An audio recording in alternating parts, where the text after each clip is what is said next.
Captain Marvel vs. Thanos, one of Marvel's most powerful superheroes versus the Mad Titan. Carol Danvers versus Dione. Yeah, his real name is Dione. I wish I was making that up. Who will win? Let us know your picks in those comments below with either hashtag Captain Marvel or hashtag Thanos. Hey everybody, welcome back to Versus, the series that we do here on Top 10 Nerd that takes your favorite characters and tosses them into the ring together for a hypothetical battle. If you've seen Avengers Infinity War, there are probably a whole lot of questions on your mind, one of which is likely how on earth will the Avengers manage to beat Thanos? And one of the biggest speculations is around the character whose introduction was hinted to in the post-credit scene of Infinity War, Captain Marvel. And it wasn't much of a hint, we kinda all knew it was coming. So today we're focusing our verses on the MCU rather than the comics. So no talk of Captain Marvel's Marvel versus Thanos that happened prior to the Infinity Gauntlet storyline.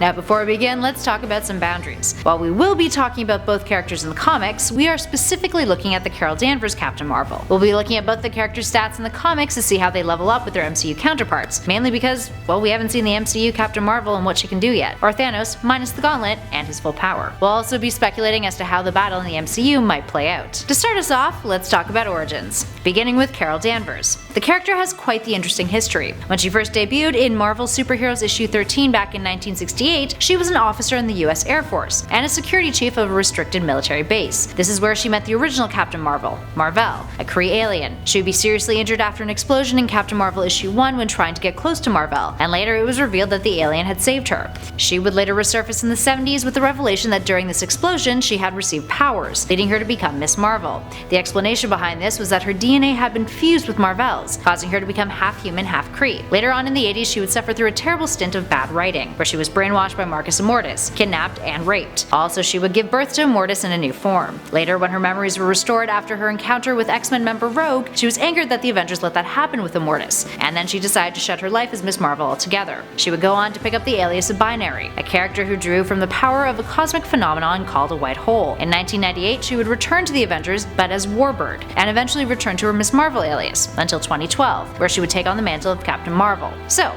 what about Thanos? Well, the character has a whole backstory that wasn't really touched upon in his MCU appearances. Thanos is an eternal deviant hybrid. He was born with the deviant syndrome due to carrying the deviant gene, which is why the character appears deformed compared to his eternal counterparts, including his brother in the comics, Eros. Thanos first debuted in Iron Man issue 55 back in 1973, but we wouldn't get his full origin story until much later, specifically the detailed one in the Thanos Rising series in 2013. When Thanos was born, his mother attempted to kill him because of his appearance, and he spent most of his childhood and his youth isolated, playing only with his brother Eros. By the time he came into adolescence, he became obsessed with nihilism and death, the latter leading into his later infatuation with the Entity. Thanos wanted to impress Death, and seeks out the Cosmic Cube in order to become omnipotent. Mar-Vell, the first Captain Marvel, along with the Avengers and a supercomputer from Titan named Isaac, managed to defeat Thanos and destroy the cube. But that wasn't enough for the Mad Titan. He whips up another plan to reunite himself with Death, causing him to butt heads with Adam Warlock, who he then kills, but then reemerges, or rather his soul does, from the Soul Gem in order to defeat Thanos.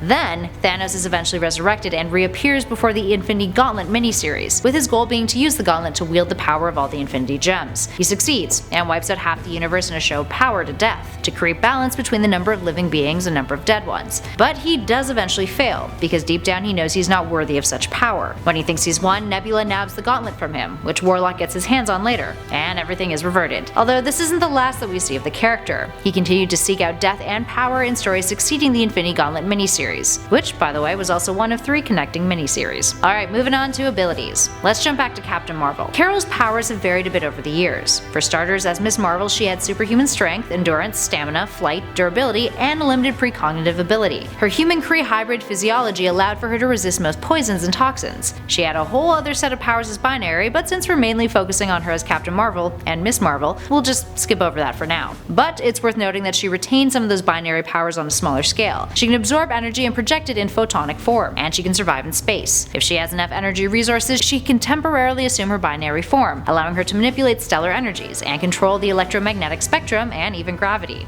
And she can fly 6 times the speed of sound, shoot massive explosive blasts of radiant energy from her fingertips, and can absorb energy to magnify her own energy projection, known to give her the force of an exploding nuclear weapon. She can withstand more than 92 tons in weight and is trained in hand-to-hand combat. Plus, she's a pretty darn good pilot. Alright, next up is Thanos. Let's look at the character without the Infinity Gauntlet and all the gems. Due to his mutant eternal heritage, Thanos naturally has some pretty helpful abilities. He's also done some work on himself via bionic amplification, and in the past has been granted some sweet moves from death. He's capable of superhuman strength, speed, stamina, and vulnerability, and is immortal. He can absorb and project large quantities of cosmic energy, and has been known to have telepathic and telekinetic powers. He managed to hold his own in a battle against Odin, and he's knocked Galactus off his feet before. He's also a genius with a superior intellect. Alright, on to the fight. Captain Marvel has been known in the past to land a few really good hits on Thanos in the comics, sans Infinity Gauntlet and gems. She's also led other heroes into battle against him.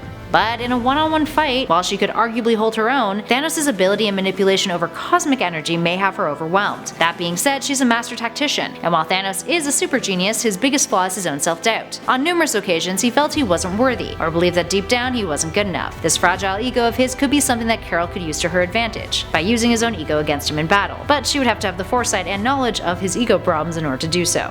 Now, if Thanos had the Infinity Gauntlet with all the gems, it's pretty much game over for her if she's facing him solo. So what does that mean for the winner of our fight? Well, that's a tough one. Without the gauntlet and the gems, Captain Marvel definitely has a fighting chance against Thanos. It would be tricky, but she could pull it off. If Marvel managed to do it for so long, Carol definitely could too. She's even whacked the crap out of him a few times already. But considering his own innate abilities, well, the odds aren't overly in her favor. Now with the Infinity Gems, Thanos can defeat anyone. If placed in battle one-on-one fighting at the sound of a bell, well, Carol is likely to go down, and fast. I mean, Thanos could humor her, but without assistance and a well-thought-out plan, like the one that Iron Man and pals almost pulled off on Titan in the Infinity War film, she likely doesn't have that much of a chance. That being said, her precognitive abilities would surely show her that. So what's the verdict? Well, on a chance meeting facing off without any premeditation and the fully loaded Infinity Gauntlet on his wrist, like he has in the MCU, even though the gauntlet is damaged right now, Thanos would surely win.